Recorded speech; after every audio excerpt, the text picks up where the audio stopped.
राधे राधे दोस्तों। आज हम राधा जी की एक पुरानी कथा सुनाने जा रहे हैं। एक प्यारी कथा, जरूर सुने। एक संत बरसाना में रहते थे और हर रोज सुबह उठकर यमुना जी में स्नान करके राधा जी के दर्शन करने जाया करते थे। ये नियम हर रोज का था।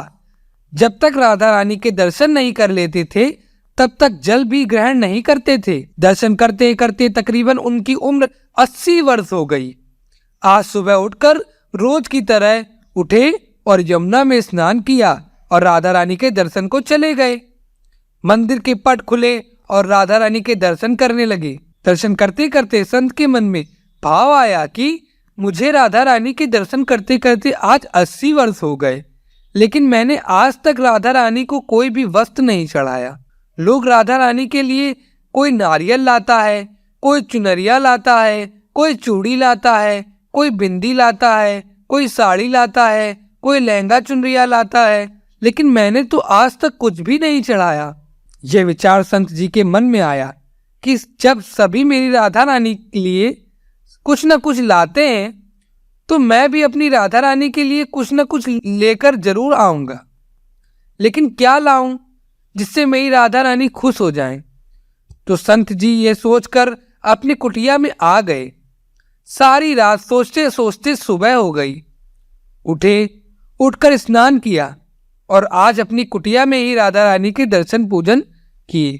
दर्शन के बाद मार्केट में जाकर सबसे सुंदर वाला लहंगा चुनरियों का कपड़ा लाए और अपनी कुटिया में आकर के अपने ही हाथों से लहंगा चुनरियों को सिला और सुंदर से सुंदर उस लहंगा चुनरियों में गोटा लगाया। जब पूरी तरह से लहंगा चुनरियों को तैयार कर लिया तो मन में सोचा कि इस लहंगा चुनरियों को अपनी राधा रानी को पहनाऊंगा तो बहुत ही सुंदर मेरी राधा रानी लगेंगी। ये सोच करके आज संत जी उस लहंगा चुनरियों को लेकर राधा रानी के मंदिर को चले। मंदिर की सीढ़ियां चढ़ने लगे और अपने मन में सोच रहे हैं, आज मेरे हाथों के बनाए हुए लहंगा चुनरियां राधा रानी को पहनाऊंगा तो मेरी लाडली जी खूब सुंदर लगेंगी।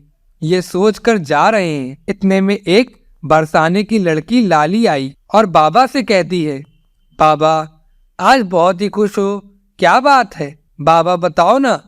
तो बाबा ने कहा कि लाली आज मैं बहुत खुश हूँ। आज मैंने अपने हाथों से राधा रानी के लिए लहंगा चुनरिया बनाया है। इस लहंगा चुनरियों को राधा रानी जी को पहनाऊंगा और मेरी राधा रानी बहुत सुंदर दिखेंगी। उस लाली ने कहा, बाबा मुझे भी दिखाओ ना अपने लहंगे चुनरिया कैसी बनाई हैं। लहंगा चुनरिया को देखकर वह लड़की बोली, अरे बाबा राधा रानी के पास तो बहुत सारे पोशाक हैं, तो ये मुझे दे दो ना। तो महात्मा जी बोले, बेटी तुमको मैं दूसरी बाजार से दिलवा दूंगा।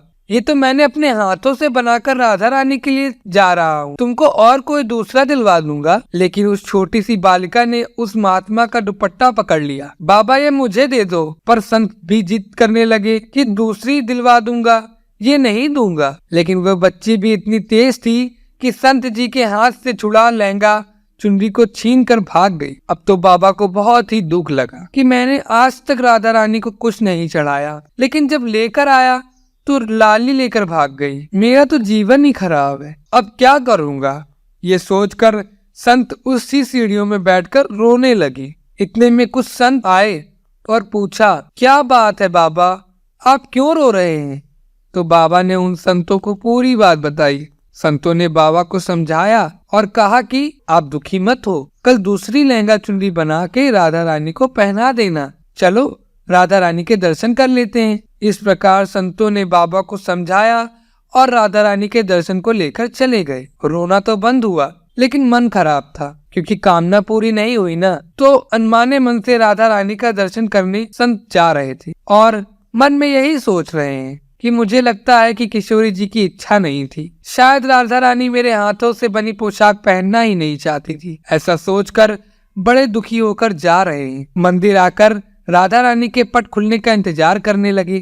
थोड़ी ही देर बाद मंदिर के पट खुले तो संतों ने कहा, बाबा देखो तो आज हमारी राधा रानी बहुत ही सुंदर लग रही है। संतों की बात सुनकर कि जैसे ही बाबा ने अपना सिर उठाकर देखा तो जो लहंगा चुनरिया बाबा ने अपने हाथों से बनाकर लाए थे वही आज राधा रानी ने पहना था। बाबा बहुत ही खुश हो गए और राधा रानी से कहा, राधा रानी, आपको इतना भी सब्र नहीं रहा? आप मेरे हाथों से मंदिर की सीढ़ियों से ही लेकर भाग गईं। ऐसा क्यों? सर्वेश्वरी श्री राधा रानी ने कहा कि बाबा, आपके भाव को देखकर मुझसे रहा नहीं गया, और ये केवल पोशाक नहीं है, इसमें आपका प्रेम है। इसलिए तो मैं खुद ही आकर के आपसे लहंगा चुनरी छीन कर भाग गई थी। इतना सुन करके बाबा भाव विभोर हो गए और बाबा ने उसी समय किशोरी जी का धन्यवाद किया। बोलिए जय श्री राधे। राधे राधे। आशा करता हूँ कि आपको ये कहानी अति प्रिय लगी होगी। यदि आपको ये कहानी प्रिय लगी तो हमारे इस चैनल भगवत कथा को सब्सक्राइब कर कमेंट बॉक्स में जय श्री राधा लिखना ना भूलें। राधे राधे।